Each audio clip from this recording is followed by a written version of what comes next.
नमस्कार। फिर से एक बार स्वागत है मेरे चैनल पर। मैं हूँ राज। आप देख रहे हैं हाईवे 33। दोस्तों, आज की ये जो घटना हमें भेजा है ये जगराम जी की घटना है। यूपी के सहारनपुर के रहने वाले हैं और ये घटना 1999 की है। जगराम जी ट्रक ड्राइवर हैं और ये दिल्ली से केरल गए थे, तिरुवनंतपुरम। ये इनकी उम्र लगभग 26 साल की रही होगी उस घटना के समय में। तो चलते हैं दोस्तों इनकी कहानी में, इनकी घटना में। लेकिन दोस्तों, आपने मेरे चैनल को सब्सक्राइब नहीं किया है तो जल्दी से कर लीजिए, साथ में बेल आइकन को भी प्रेस कर दीजिएगा ताकि वीडियो का नोटिफिकेशन आपके पास जाता रहे। तो चलते हैं हाईवे 33 के इस सफ़र पर। दोस्तों, ये घटना 1999 की है और मेरा नाम जगराम है। मैं यूपी के सहारनपुर का रहने वाला हूँ। हम दिल्ली से माल लोड करके तिरुवनंतपुरम केरल में गए थे। अभी केरल की जो सीमा रेखा था उससे हम अंदर आ चुके थे, तिरुवनंतपुरम के रास्ते में थे। आधी रात का वक्त था। अब मुझे अचानक लगा कि जैसे ठंडी हवा का झोंका मेरे को चेहरे पर टकराया है और वो ठंडी का हवा का झोंका जैसे ही मेरे चेहरे पर महसूस हुआ, अब मुझे सुस्ती सी आने लगी थी। नींद मुझे सताने लगी थी। मेरा दिल कर रहा था कि मैं अपना ट्रक खड़ा करूं और कहीं सो जाऊं। मेरी आंखें पलकें बिल्कुल भारी भारी सा हो रहा था। आँख खोलने में भी दिक्कत सा महसूस हो रहा था। लेकिन मैं जैसे तैसे अपना गाड़ी को आगे बढ़ाए जा रहा था कि कोई उचित स्थान देख कर के मैं अपना गाड़ी रोकूंगा।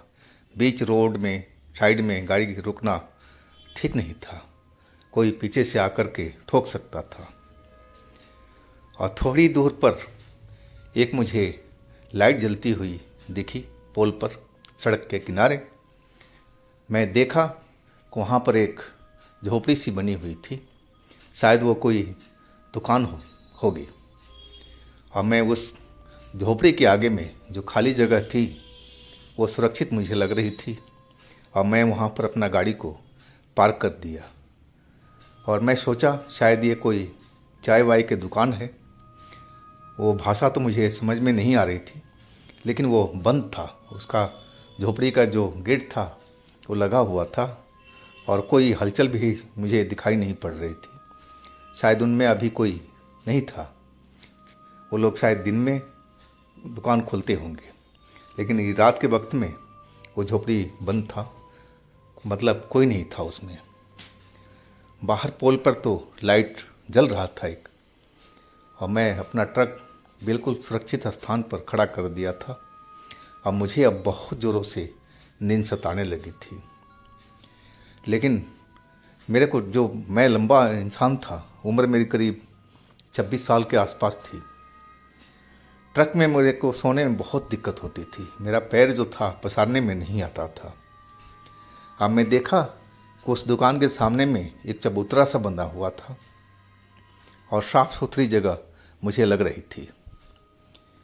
मैं सोचा कि हम उसी पर जा कर के लेट जाते हैं, और वही मैंने किया। अपनी ट्रक से एक दरी निकाला, बिस्तर, और मैं वहाँ जा कर के बिछा दिया और ट्रक को अपना लॉक करके चाबी अपने पास में रख दिया था कि अब मुझसे नींद बर्दाश्त नहीं हो पा रही थी। पता नहीं क्यों ऐसा मेरे साथ में हो रहा था।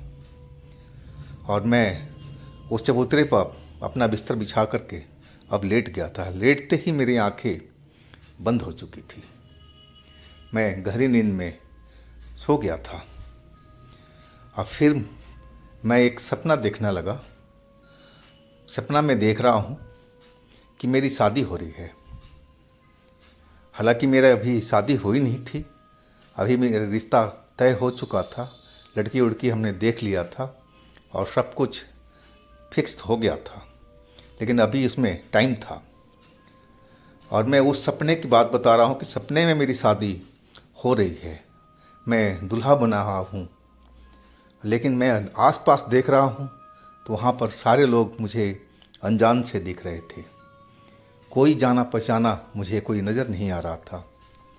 अब मैं सोच रहा हूँ कि मेरी शादी हो रही है, मैंने तो दुल्हन तक देखी नहीं, ये कैसी शादी हो रही है। अब मेरे घर वाले कहाँ हैं? मेरी तो उस लड़की के साथ में शादी ठीक है, तो यहाँ पर कैसे हो रही है? मैं सपने में भी उलझा हुआ था कि आखिर ये सब क्या हो रहा है। मैं थोड़ा अंदर गया तो मुझे अनजाने से कई चेहरे नज़र आए जो मेरी तरफ ही देखे जा रहे थे। अब मुझे एक जगह पर एक दुल्हन बनी लड़की नीचे बैठी दिखाई पड़ी और उसके पास में कोई पंडित बैठा हुआ नज़र आ रहा था।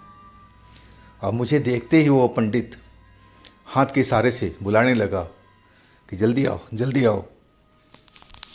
मुझे अब समझ नहीं आ रहा था कि ये सब क्या हो रहा है, मेरी कौन शादी करवा रहा है। मेरे परिवार तो यहाँ कोई नज़र नहीं आ रहा है, तो ये सब क्या चल रहा है। और मैं पंडित के पास में पहुँच गया था। पंडित मेरा हाथ पकड़ कर के और नीचे बिठा दिया था। मैं पंडित से बोल पड़ा कि आप किससे मेरी शादी करा रहे हो? मैं तो इस लड़की को जानता तक नहीं हूँ, और मेरे परिवार कहाँ है? मेरा परिवार तो कहीं दिखाई नहीं पड़ रहा है, तो ये शादी कौन करा रहा है? वो पंडित बोला, जो कहा जा रहा है वही करो। सामने देखो दुल्हन बैठी है और तुम्हारी शादी उससे तय हो चुकी है। मैंने बोला, आखिर शादी किसने तय किया है? हमने तो देखा तक नहीं, ना हमारे परिवार वाले यहाँ नज़र आ रहे हैं, तो शादी किसने तय किया है? और तभी वो लड़की जो घूंघट डाले बैठी हुई थी और उसने अपना घूंघट उठा लिया। मैं उस लड़की की तरफ देखा, वो अनजानी सी लड़की थी। मैंने ऐसी शक्ल की जो लड़की थी कभी देखी नहीं थी तो खूबसूरत, लेकिन मैं उसको कभी देखा नहीं था। अब मुझे ना उसको जानता था, और वो अपने हाथ के इशारे से मुझे बुलाने लगी थी कि पास में आओ। मैं चला गया उसके पास में, बोला कि आप कौन हैं और आपके साथ मेरी शादी कैसे हो रही है। मैं उससे सवाल पूछने लगा था। तभी वो लड़की बोली, बैठ जाओ यहाँ पर, शादी हमने सब कुछ तय कर रखा है, अब शादी हमारा होने वाला है, अब तुम इसमें अड़चन मत डालो, जो हो रहा है होने दो। नहीं कि ऐसे ही मैं आपको जानता तक नहीं हूँ और शादी मैं कैसे कर लूँगा आपसे, ये सब ठीक नहीं है। मैं यहाँ से भाग रहा हूँ। और मैं सपने में भागने की कोशिश करने लगा था, लेकिन जब जहाँ मेरे पैर थे लग रहे थे कि जैसे पत्थर के हो गए हों, कितने भारी हो गए हों। मैं तेज़ दौड़ ही नहीं पा रहा था। मैं देख रहा था कि मैं जितना दौड़ रहा हूँ बस मैं वहीं के वहीं बस आसपास में ही नज़र आ रहा हूँ। उस मंडप से, शादी के मंडप से दूर में भाग नहीं पा रहा हूँ। और तभी वो लड़की अपने जगह से उठी और मेरे पास में आ गई। और फिर एक कर्कश सी आवाज़, बहुत ही कर्कश कानों में लग रही थी, और बोलने लगी, तू कहाँ भागेगा? तेरे को हम थोड़ी छोड़ेंगे, तू भाग नहीं सकता है। और उसने मुझे धक्का दे दिया। धक्का देते ही मैं नीचे फर्श पर गिर चुका था। और मैं आसपास देखने लगा तो जितने लोग थे वो अब कहीं नज़र नहीं आ रहे थे।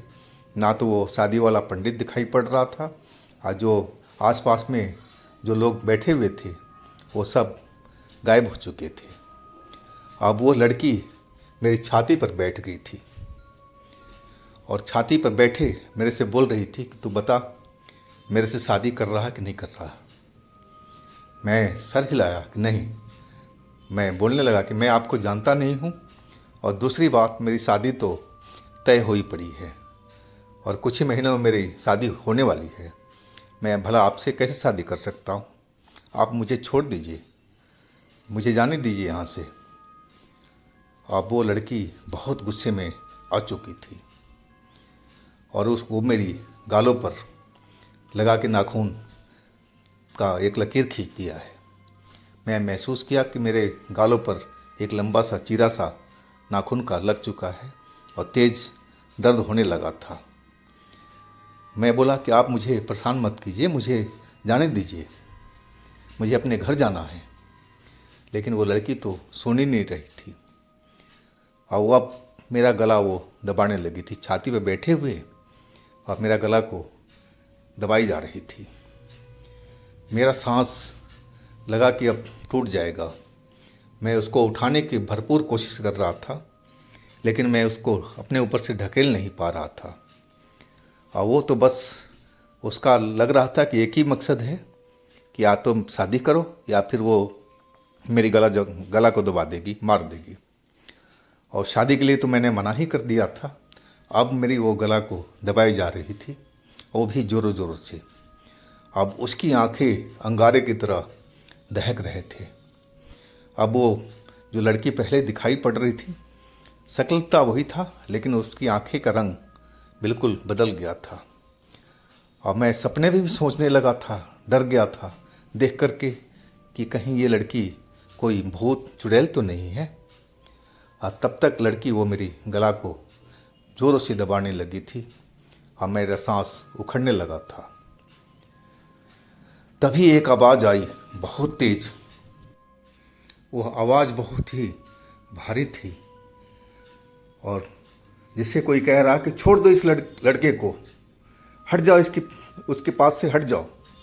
कोई डांटता हुआ और उस लड़की को धमका रहा था, हट जाओ यहाँ से। और मेरी आंखें खुल गई थी नींद से। मैं सपने से जाग चुका था। अब मैं जब अपनी आंखें खोला तो देखा कि जो सपने में लड़की थी वो मेरी छाती पर बैठी हुई थी और उसके दोनों हाथ मेरे गले पर थे। और मैं वो जो आंखें थी उसकी, वो सेम जैसे सपने में दिखाई पड़ रहा था, चमकती हुई दहकती हुई आंखें वैसे ही और गुस्से में लग रही थी।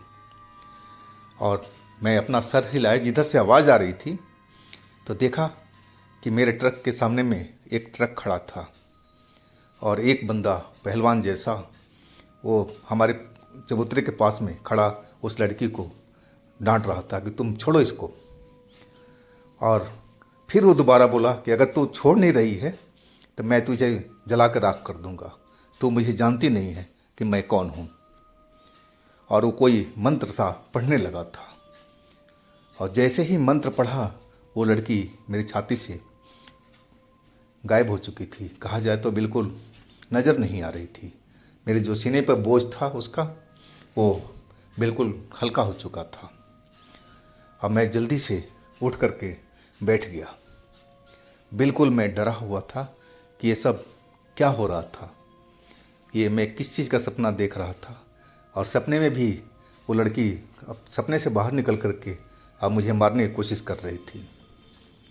तभी वो जो पहलवान से थे, जो ड्राइवर थे ट्रक के, वो मेरे पास में आ गए।